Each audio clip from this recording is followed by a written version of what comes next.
Bismillahirrahmanirrahim. Alhamdulillahilladzi khalaqal arda was sama walladzi khalaqa ma bainahuma. Asyhadu an la ilaha illallah wahdahu la syarika lah dzul izzati wal kibriya wa asyhadu anna sayyidana Muhammadan abduhu wa rasuluhu dzul baha. Allahumma salli wa sallim wa barik ala sayyidina wa maulana Muhammadin arhamir ruhama wa ala alihi wa ashabihi wa atba'ihi wa dzurriyyatihi al-kurama, amma ba'd. Yang kita hormati dan kita cintai para habaib dan para alim ulama, para muhibbin, hadirin hadirat rahimakumullah. Pertama-tama puji dan syukur kehadirat Allah Subhanahu wa ta'ala atas limpahan taufik hidayah dan nikmat yang tak terhingga.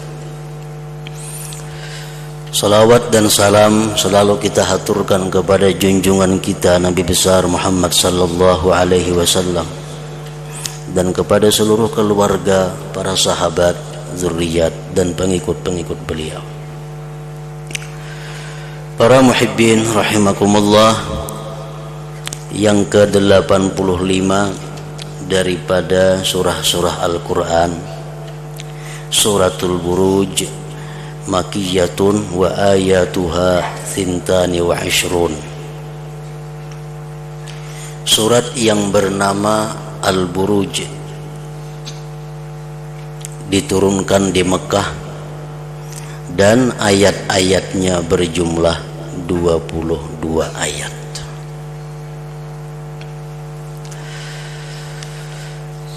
Al-Buruj artinya adalah kumpulan-kumpulan bintang. Sebagian daripada ulama tafsir mengatakan bahwa yang disebut dengan Al-Buruj itu adalah kumpulan bintang yang 12.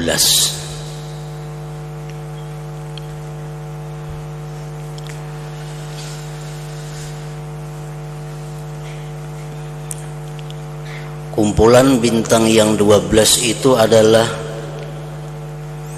diliwati oleh bumi sewaktu bumi itu mengelilingi matahari. Bintang-bintang yang 12 itu sebagiannya ada yang disebut dengan Jadi, Hamal, Thaur, Qaus, Mizan, dan di dalam bahasa kita disebut dengan bintang-bintang seperti bintang Capricorn, bintang Libra, Virgo dan sebagainya. Nah, itu ada 12 bintang yang selalu dilalui oleh bumi ini mengitari matahari. Para muhibbin rahimakumullah, jadi bumi dalam perputarannya mengelilingi matahari itu melewati bintang-bintang yang 12 itu. Dan keadaan suhu di bumi ini panas, dingin, itu tergantung bumi melewati bintang apa.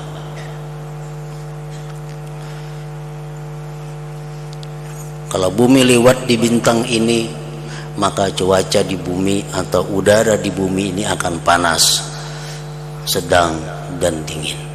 Tergantung waktu itu bumi lewat di bintang mana dari yang 12 bintang itu. Nah, kumpulan bintang-bintang itu disebut adalah Al-Buruj namanya. Para muhibbin rahimakumullah, mengetahui tentang bintang-bintang itu adalah sesuatu yang dikatakan oleh sebagian ulama hukumnya fardu kifayah. yang mana dengan mengetahui perbintangan itu kita dapat mengetahui arah kiblat, kita dapat mengetahui timbulnya bulan dan sebagainya. Dan mempelajari ilmu perbintangan itu bisa juga dikatakan haram hukumnya apabila sudah melewati daripada batas-batas yang ditentukan, seperti meramal-ramal orang dengan ramalan bintang itu. Misalnya orang ini lahir di bulan Juni, bulan Juni ini berarti bintangnya itu bintang Jauza atau bintang Gemini. Nah, kalau orang lahir di bulan itu berarti orangnya kelakuannya, akhlaknya seperti ini. Nah, itu sudah merupakan ilmu yang diharamkan oleh Allah Subhanahu wa taala. Nah, orang yang ahli di dalam perbintangan itu disebut dengan munajjim atau orang yang ahli nujum. Dan kita umat Nabi Muhammad sallallahu alaihi wasallam dilarang mempercayai hal-hal yang bersangkutan dengan ramalan-ramalan bintang itu. Kalau manusia ini lahir di bulan ini, maka jodohnya istrinya mesti yang lahir di bulan A umpamanya. Nah, orang yang lahirnya di bintang ini, maka ekonominya pada bulan ini akan sulit, kesehatannya akan menurun. Nah, itu ramalan-ramalan bintang yang diharamkan kita mempercayainya.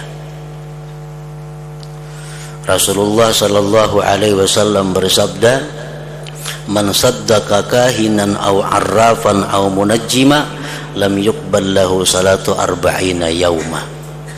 Barang siapa yang mempercayai kahina, kahin itu orang yang menangguh sesuatu yang akan terjadi dengan melalui sahabat-sahabat jin. Kayak apa kaina mun aku berusaha ini baiklah kira-kira, mun aku mendulang boleh hilah kaina, minta tangguh. Arrafan itu orang yang mengetahui hal-hal yang telah lalu. Misal orang kehilangan, orang keciciran, dapatlah kira-kira barangku itu. Nah, itu arrafan. Au munajjiman atau mempercayai ahli-ahli perbintangan tadi. Nah, mempercayai itu tidak diterima baginya salat selama 40 hari. Walaupun di surat kabar kadang-kadang ada, di televisi ada ramalan-ramalan bintang itu. Nah, sedikit pun itu jangan dipercayai. Bila kita mempercayai, itu akan merusak diri kita, merusak iman kita kepada Allah Subhanahu wa taala.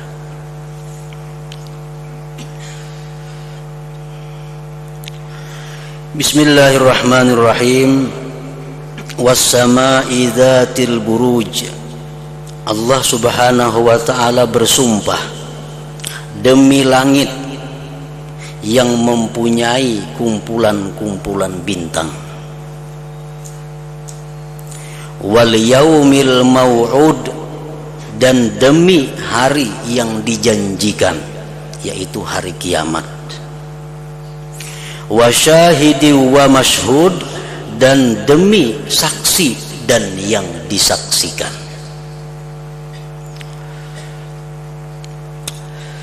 Sebagian ulama tafsir mempaham mereka itu pengertian demi saksi dan yang menyaksikan. Siapa dan apa yang dimaksud dengan demi saksi itu? Sebagian dari ahli tafsir menjelaskan bahwa yang dimaksud dengan saksi itu adalah al-yaum wal lail, hari, siang dan malam. Jadi hari, siang, malam itu merupakan saksi tentang apa yang kita kerjakan pada hari itu. Rasulullah sallallahu alaihi wasallam bersabda, "Laisa min yaumin ya'ti 'alal 'abdi illa yunada fihi ya bani Adam ana khalqun jadid wa ana fima ta'malu alaika syahid fa'amal fiyya khaira ashhad laka bihi ghada fa inni law qad madaitu lam tarani abada wa yaqulul lail misla dzalik rawahu Abu Nuaim. Sabda Rasulullah sallallahu alaihi wasallam, tidak ada daripada hari yang datang atas seorang hamba melainkan diseru pada itu hari, hai manusia, aku adalah makhluk yang baru. Hari ini hari Senin, ini hari Senin yang baru, bukan Senin yang minggu dahulu, bukan Senin yang bulan dahulu, apalagi hari-hari yang telah lalu itu dia pulang, dia kembali tersimpan di bawah arasnya Allah subhanahu wa ta'ala. Aku adalah makhluk yang baru dan aku akan menyaksikan apa-apa yang kau perbuat. Perbuatlah padaku kebaikan, niscaya aku bersaksi untuk engkau nanti pada hari kiamat. Jikalau aku telah liwat, engkau tidak akan bisa melihat aku lagi selamanya. Hari Senin liwat, seumuran kita kada bakal berjumpa hari Senin itu lagi. Dan malam pun berkata seperti itu. Nah, para muhibbin rahimakumullah, Allah subhanahu wa ta'ala bersumpah dengan hari. Para salafus salihin, orang-orang salih yang terdahulu, apabila mereka pernah melakukan sesuatu yang tidak disenangi Allah, misalnya pada hari Selasa,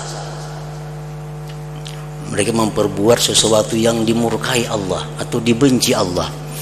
Nah, setiap hari Selasa mereka itu sedih, karena pada hari Selasa yang dulu pernah melakukan hal-hal yang dilarang oleh Allah subhanahu wa ta'ala. Sedihnya apa? Sedihnya kalau dosa yang pernah diperbuat pada hari Selasa yang dahulu itu tidak dihapuskan oleh Allah subhanahu wa ta'ala. Maka dia akan bersaksi di hadapan Allah pada hari kiamat. Nah, jadi setiap hari Selasa umpamanya ia berbuat dosa, dia sedih, dia termenung, dia tafakur, dia tobat kepada Allah subhanahu wa ta'ala. Nah, wa syahidin, dan demi saksi, wa masyhud, dan demi yang disaksikan. Yang disaksikan ini menurut sebagian ulama tafsir adalah yaumul jumu'ah, hari Jumat. Rasulullah sallallahu alaihi wasallam bersabda, "Aktsiru alayya minas shalah yaumal jumu'ah fa innahu yaumun masyhud tashhaduhul malaikah." Akhrajahu Ibnu Majah. Sabda Rasulullah, perbanyaklah atasku bersalawat pada hari Jumat, karena itu hari yang disaksikan, menyaksikan akan hari itu oleh malaikat Allah subhanahu wa ta'ala. Artinya pada hari Jumat itu Allah menurunkan banyak malaikat ke bumi ini khusus untuk menyaksikan perbuatan manusia, yang malaikat itu tidak diturunkan pada hari-hari yang lainnya. Makanya itu orang yang beriman yang mati pada hari Jumat, dia akan selamat daripada fitnah kubur, asal beriman. Orang yang beriman mati hari Jumat dapat kemuliaan karena kematiannya disaksikan oleh para malaikat itu. Rasulullah SAW bersabda, kullu amalin ya'maluhul insan yaumal jumu'ah yuktabu lahu sab'ina hasanah. Rawahu Tabarani. Tiap-tiap amal yang dilakukan oleh manusia pada hari Jumat maka ditulis sebagai 70 kebaikan. Karena apa? Karena pada hari Jumat itu amal ibadah kita disaksikan oleh para malaikat khusus yang diturunkan oleh Allah Subhanahu wa taala, yang tidak turun pada hari-hari yang lainnya. Alangkah hinanya, alangkah rendahnya kalau kita berbuat maksiat pada hari Jumat itu. Kita akan disaksikan oleh banyak malaikat sewaktu kita maksiat kita menentang, kita tidak taat kepada Allah Subhanahu wa ta'ala.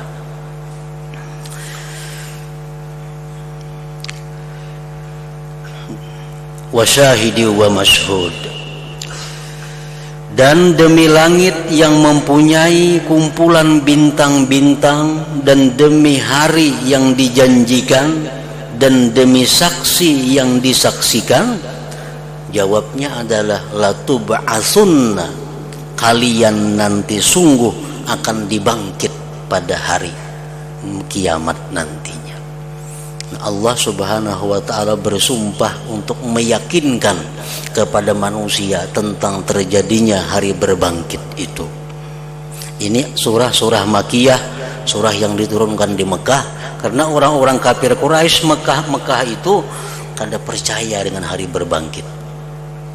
Sehingga Allah bersumpah dengan matahari, Allah bersumpah dengan macam-macam yang meyakinkan mereka bahwa hari berbangkit itu pasti akan terjadi.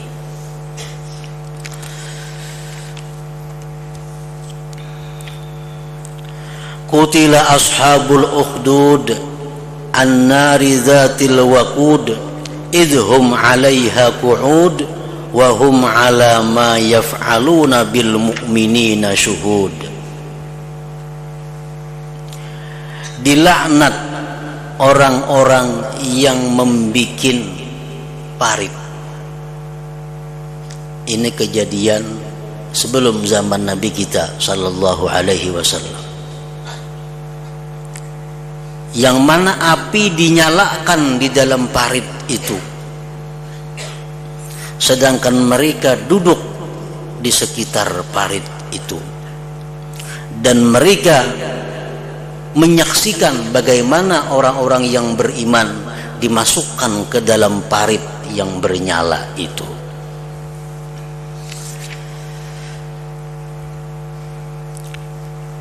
Ada seorang penguasa dahulu kala sebelum zamannya Nabi sallallahu alaihi wasallam di suatu tempat yang bernama Najran. Najran ini antara Madinah dan Yaman. Di situ kalau ada orang-orang yang menyembah Allah pasti akan disiksa. Nah, kayak apa mereka menyiksanya?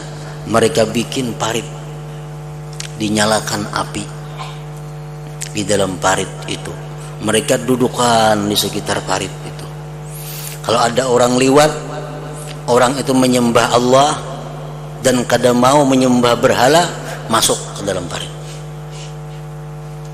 Nah, Allah Subhanahu wa ta'ala menjelaskan di dalam ayat ini, mereka itu adalah orang-orang yang terkutuk, orang-orang yang terlaknat. Wa ma naqamu minhum illa ayyuminu billahil azizil hamid, dan mereka tidak menyiksa daripada orang yang beriman itu melainkan karena mereka beriman dengan Allah yang maha mulia dan terpuji. Bila beriman kepada Allah, masuk parit.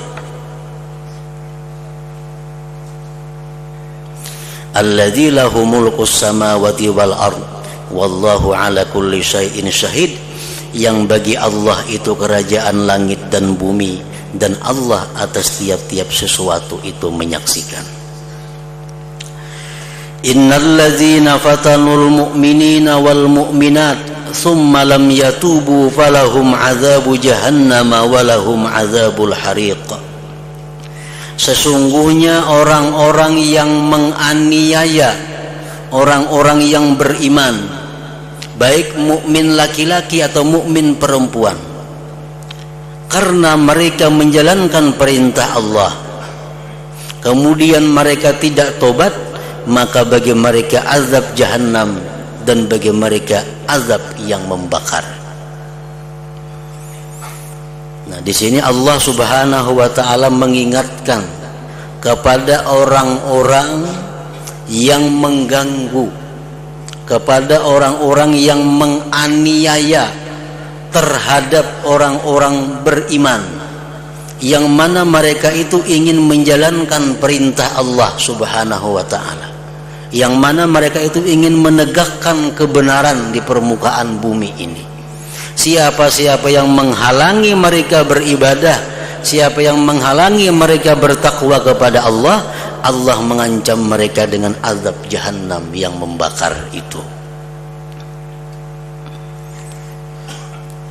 Para muhibbin rahimakumullah, tercatat di dalam sejarah kita Masyitah, seorang perempuan di zamannya Fir'aun.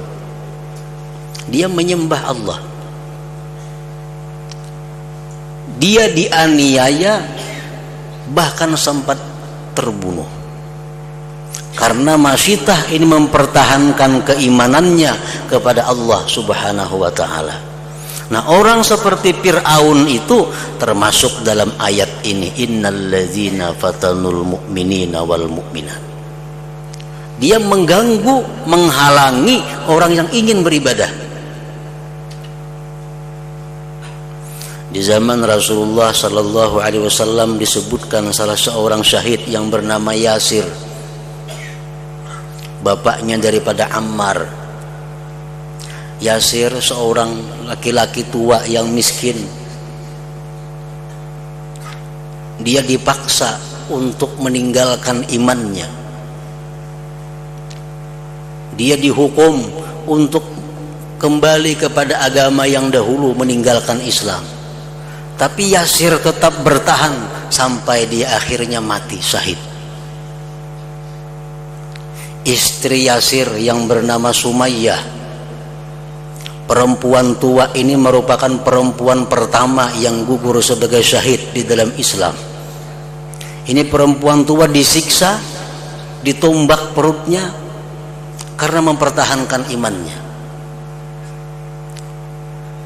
Nah, orang-orang yang mengganggu itu disebutkan oleh Allah Subhanahu wa ta'ala dengan kalimat innalladzina fatanul mu'minin wal mu'minat. Oleh para ulama tafsir disebutkan bahwa termasuk di dalam ayat ini adalah orang-orang tua yang menghalangi anaknya untuk menjalankan perintah Allah. Anaknya hendak taat kepada Allah diganggu, anaknya menjalankan syariat Allah ditangati, anaknya hendak sekolah agama ditangati. Termasuk dalam ayat innalladzina fatanul mu'minin wal mu'minat. Termasuk dalam ayat ini pula seorang suami yang melarang istrinya menjalankan hukum Allah Subhanahu wa ta'ala. Istrinya ingin jadi orang yang taat kepada Allah, istrinya ingin jadi orang yang salihah, tapi suaminya menghalangi. Nah, suami itu pun termasuk dalam ayat ini. Demikian pula halnya pemerintah yang menghalangi rakyatnya menjalankan ibadah, pemerintah yang menghalangi rakyatnya bertakwa kepada Allah, maka pemerintah itu pun termasuk dalam ayat innalladzina fatanul mu'minin wal mu'minat summa lam yatubu falahum adzabu jahannam walahum adzabul hariq. Nah, para muhibbin rahimakumullah, kita seorang rakyat wajib tunduk kepada ulil amar. Seorang anak wajib taat dan patuh kepada orang tuanya. Seorang istri wajib taat dan patuh kepada suaminya, selama apa yang diperintahkan mereka itu tidak bertentangan dengan hukum Allah Subhanahu wa ta'ala. Kalau perintah dari pemerintah, perintah dari orang tua, perintah dari suami bertentangan dengan hukum Allah Subhanahu wa ta'ala, Rasulullah mengatakan la ta'ata li makhlukin bi ma'siyatil khaliq. La ta'ata li makhlukin bi ma'siyatil khaliq. Tidak boleh taat kepada seorang jua pun daripada makhluk kalau itu maksiat kepada Allah Subhanahu wa ta'ala. Ibu bapak menyuruh anak, tapi yang disuruh itu hukumnya haram. Si anak wajib taat kepada Allah, bukan taat kepada kedua orang tuanya. Seorang suami menyuruh bininya berbuat ini, berpakaian ini, tapi maksiat. Suami istrinya wajib taat kepada Allah, bukan taat kepada suaminya. La ta'ata li makhlukin bi maksiatil khaliq. Jadi orang yang nomor satu yang kita taati di atas segala-galanya adalah Allah Subhanahu wa ta'ala. Kalau ada orang yang menghalangi kita taat kepada Allah, ada orang yang menghalangi kita menjalankan ibadah kepada Allah, orang itu diancam oleh Allah Subhanahu wa taala dengan azab Jahannam dan azabul harik ini. Para muhibbin rahimakumullah, selanjutnya suratul Tariq yang ke-86.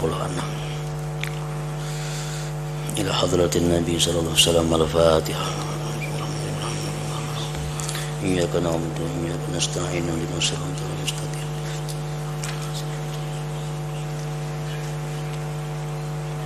Asyhadu an la ilaha illallah wahdahu la syarika lah. Asyhadu anna sayyidana Muhammadan abduhu wa rasuluh. La ilaha illallah. Nastaghfirullah. La ilaha illallah. Nastaghfirullah. La ilaha illallah. Nastaghfirullah. La ilaha illallah. Wa natubu ilallah. La ilaha illallah. Muhammadur Rasulullah sallallahu alaihi wasallam. فيا أيها الراجون منه شفاعة صلوا عليه وسلموا تسليما. اللهم صل وسلم وبارك عليه